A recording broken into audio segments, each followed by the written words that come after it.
కాజల్ అగర్వాల్ నటించిన 60వ చిత్రం సత్యభామ. ఈ చిత్రంలో పోలీస్ ఆఫీసర్గా నటించింది కాజల్. అయితే సినిమా విడుదలకు ముందు గట్టిగానే ప్రమోషన్స్ చేసింది చందమామ.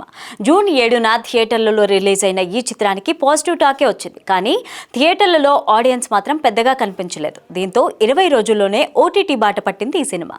సుమన్ చిక్కాల దర్శకత్వం వహించిన ఈ పోలీస్ డ్రామా ఎలాంటి ప్రకటన లేకుండా సైలెంట్గా ఓటీటీలోకి వచ్చేసింది. ఈ చిత్రం ఇప్పుడు అమెజాన్ ప్రైమ్ వీడియోలో స్ట్రీమింగ్ అవుతోంది. వెండి తెరపై పెద్దగా ఆకట్టుకోలేకపోయినా ఈ చిత్రం ఓటీటీలో ఎలా పర్ఫామ్ చేస్తుందో చూడాలి. ఈ చిత్రంతో ప్రకాష్ రాజ్, నవీన్ చంద్ర, నాగినీడు, హర్షవర్ధన్, రవివర్మ, అంకిత్ కొయ్య, సంపద్ ఎన్, ప్రజ్వల్ వంటి నటీనటులు ఉన్నారు. ఆరుమ్ ఆర్ట్స్ పతాకంపై బాబీ తిక్క, శ్రీనివాసరావు తక్కలపల్లి ఈ చిత్రాన్ని నిర్మించారు. ఈ చిత్రానికి స్క్రీన్ ప్లే శశికిరణ్ తిక్క అందించారు. శ్రీచరణ్ పాకాల సంగీతం అందించారు. పెళ్ళయి బిడ్డ పుట్టిన తర్వాత కొద్ది రోజులు యాక్టింగ్కి బ్రేక్ ఇచ్చిన కాజల్ గతేడాది తిరిగి ఆడియన్స్ని పలకరించారు. నందమూరి బాలకృష్ణ నటించిన భగవత్ కేసరి చిత్రంలో ఓ ముఖ్యమైన పాత్రలో కనిపించింది కాజల్.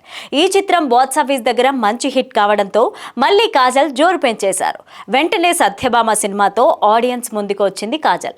ఇక కమల్ హాసన్, శంకర్ కాంబోలో వస్తున్న ఇండియన్ 2లో కూడా కాజల్ నటించారు. ఇండియన్ 2లో కాజల్ ని చూపించబోమని పార్ట్ 3లో వస్తుందంటూ శంకర్ ఇటీవలే ప్రకటించారు. దీంతో ఇండియన్ 2లో కాజల్ ను ఫ్యాన్స్ మిస్ అవుతున్నారు. ఇక దీంతో పాటు మంచు విష్ణు భారీ బడ్జెట్ చిత్రంలో కన్నప్పలో కూడా కాజల్ కీ రోల్ ప్లే చేశారు. అయితే ఆమె ఏ పాత్రలో నటించింది అనే దానిపై ఇంకా క్లారిటీ ఇవ్వలేదు. ఇలా పెళ్లి అయ్యి బిడ్డ పుట్టిన తర్వాత కూడా కాజల్ స్పీడ్ మామూలుగా లేదు.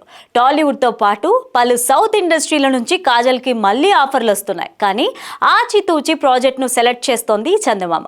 మరి ముందులా తిరిగి స్టార్ హీరోల పక్కన కాజల్ కి అవకాశాలు వస్తాయో రావో చూడాలి.